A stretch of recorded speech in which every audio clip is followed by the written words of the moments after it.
In July of 2022, customers of an Exxon gas station in Missouri City, Texas looked to the skies and were greeted not with a bird or a plane, but a billboard. This metallic middle finger darkened the skies above, an affront to God and man, announcing to the world, Rain Nightclub presents Summer Bash.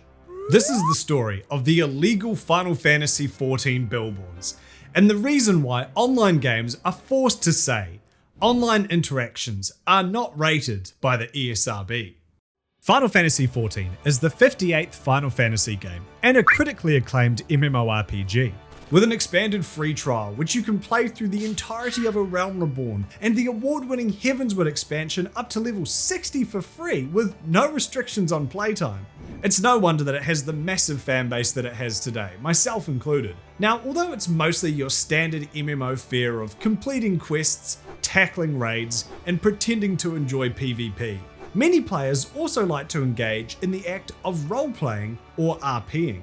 Originating from games such as Dungeons & Dragons, gamers have long enjoyed flexing their acting chops as they step into the role of someone without acne. Except the developers of Final Fantasy fucked up by making every character hot. This has meant Final Fantasy XIV's RP fans are just as likely to act out brandishing their sword and shield while they charge headfirst into danger, as they are to act out brandishing their cock and balls while they charge headfirst into danger. Like rolling a boulder with an erection down a hill, these players often clump together and form coalitions known as free companies, FF14's version of guilds or clans. And today's story revolves around one such FC, Rain Nightclub. Rain is a group who regularly hosts in-game events at their nightclub, a venue they purchased and designed using FF14's player-owned housing feature.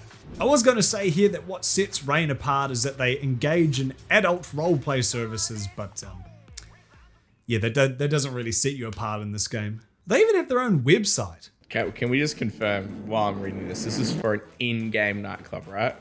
Yes. Okay, all right, just checking. Let's go to companionship. 400k per hour? This is for a casual RPGF/BF in-club or private room included. Can you convert that by like on a gold selling website to give me a rough price? For 10 mil gil, it's $6. So you tell me I get to fucking in-game hooker for 30 cents an hour or something? Yeah, 30 cents an hour. This is the one I'm excited for, the Final Fantasy for your darker side. What the fuck is that, bro? That looks like a prison cell. Why is there a couch, like a viewing couch on the other side of the prison cage? Imagine paying 30 cents of in-game money just to get cucked. Here's the drinks. Rain shower. Stand under one of the club showers and... That is foul. Liquidity. Taste the best liquor Rain Nightclub has to offer through our favorite companions' lips. As they kiss you and pass the liquor to you, you get to experience the ultimate sense of euphoria. So that one's, you're literally just getting backwashed. Okay, the next tab they go on to non-alcoholic. Okay, so if you want to get technical, everything on this list is non-alcoholic because it's in game. Could you imagine the guy who orders the rain shower and he's just drinking lemonade off his partner? Yeah, I want to save a bit of money on the moist, man. Can I get some fucking lemonade poured onto her? No spirits for me, man. That's not haram. Yeah, could I get my triple cream coffee snowballed into my mouth? On July 5th, Final Fantasy XIV's 6.18 patch was scheduled to come out, and with it came a major change: the ability to visit other data centers. This allowed players to visit practically any other server, vastly opening up the number of players you could quest with, raid with, and of course, pretend to with. To celebrate the imminent wave of potential STI partners, Rain decided to throw an in-game beach party, complete with giveaways, DJs, and a billboard that could get them all banned. Possibly forgetting which reality this event took place in, Rain rented 2 real-life billboards in Texas, with another 2 planned for California. That was until the community discovered it. Okay, before we get into the various ways this could get them in legal trouble, guys, what is this graphic design? Now, selling a Final Fantasy XIV roleplay beach party to the citizens of Missouri City, Texas, was already going to be a bit of a hard sell because it didn't involve truck nuts or sleeping with your cousin. But randomly placing the critical information around, like boogers flicked onto the side of an excited pig, I mean, it wasn't exactly helping their cause.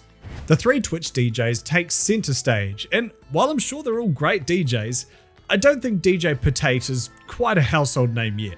Meanwhile, crucial information such as the date, time, and location of the event are all forced into uncomfortable spaces at gunpoint.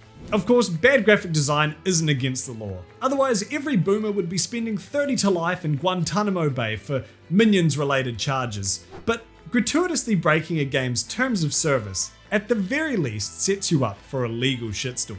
Here's just a few of the ways that this billboard broke FF14's material usage license. You are not to use any materials in conjunction with unapproved Square Enix assets. Both of the billboard's characters are posed in ways that would require the use of third-party mods. Graphical mods, such as ones that pose characters, give them new outfits, or show off their pink bits, are a bit of a grey area.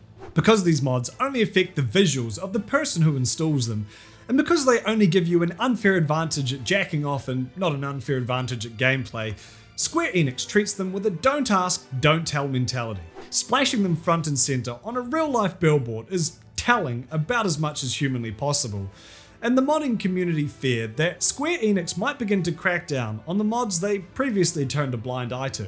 Although Square might begrudgingly allow graphical mods, they are staunchly against data mined assets. Data mining is the process of trawling through the code of upcoming patches to find gear, voice lines, story spoilers, and other content that won't be released until the patch is out. Game director Yoshi P has been very adamant about the leaking of data mined assets, saying, "There may be legal ramifications for mining private data via illicit means with the intent to make it public, and I've made this request before and I make it again. Please refrain from disseminating mined data."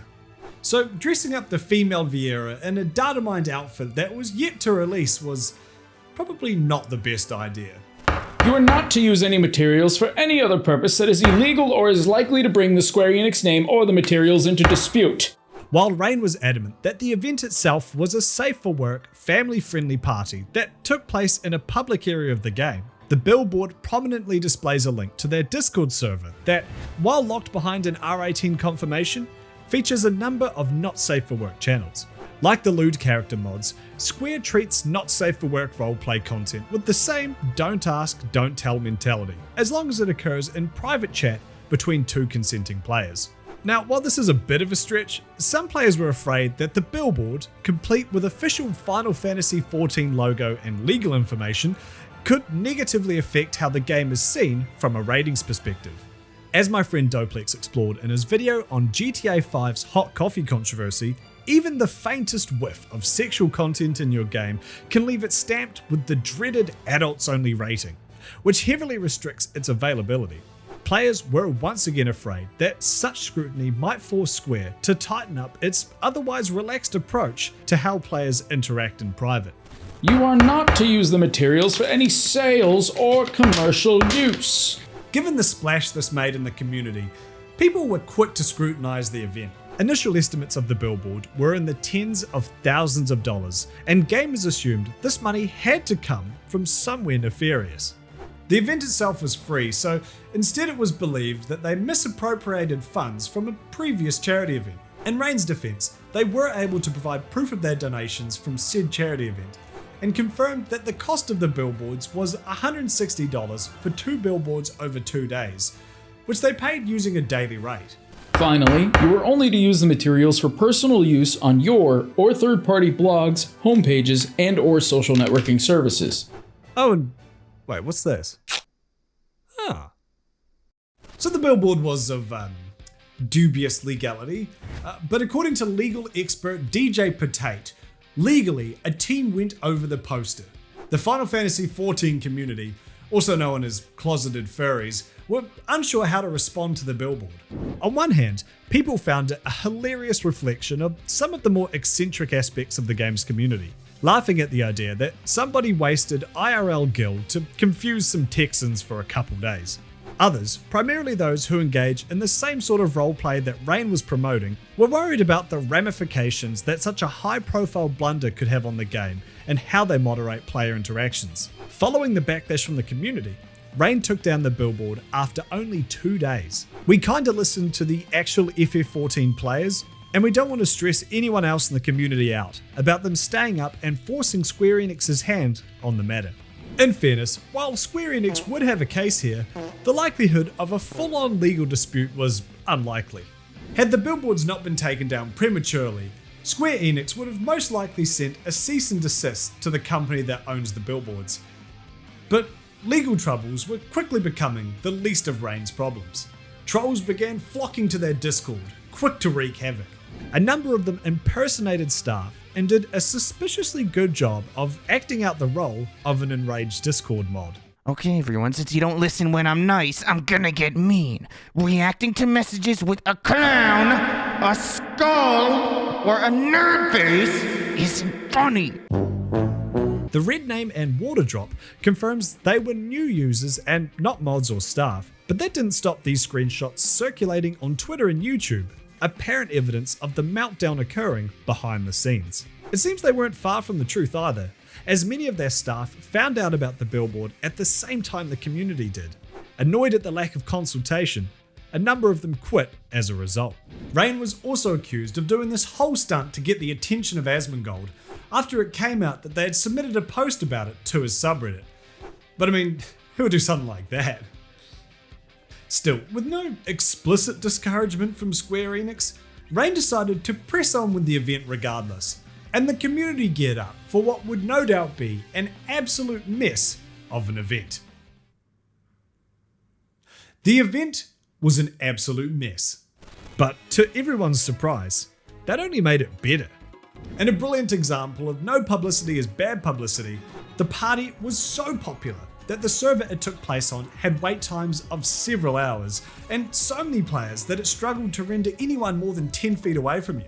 Characters of all shapes and sizes danced, showed off their rare mounts, and dressed up in their Sunday best, creating quite the spectacle. Although the billboard specifically advertised their private in-game house as the location, later announcements clarified it would only be taking place on the public beach outside. This didn't stop players attempting to enter the house anyway, and when it became apparent nobody was being let in, a group of enterprising players recreated Habbo Hotel's infamous "Pools Closed" meme on their front door.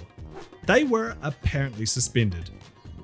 All in all, despite the harm that could have been done, the community embraced the event and turned it into something positive. Nobody was banned as a direct result of the billboard. The game's terms of service remain as relaxed as always, and Rain has accepted their reputation as the billboard-free company, cracking jokes about it in events they've run ever since. Hey, how you doing? Hey. Yeah, no sponsor, don't worry. But I would absolutely love if you checked out my podcast. It's a weekly comedy podcast I do with 3 of the funniest people I know. We get really good guests on. We put way too much effort into it. And I would absolutely love if you clicked up there or down there, wherever the fuck it is, and give it a look, because I love it and I hope you will too. Okay, cool. Thank you. Sorry to interrupt. I know you're busy. I know you're working really hard right now. The developers of Final Fantasy might have let these players off easy, but check out my video about the unkillable dragon to see what happens when they don't.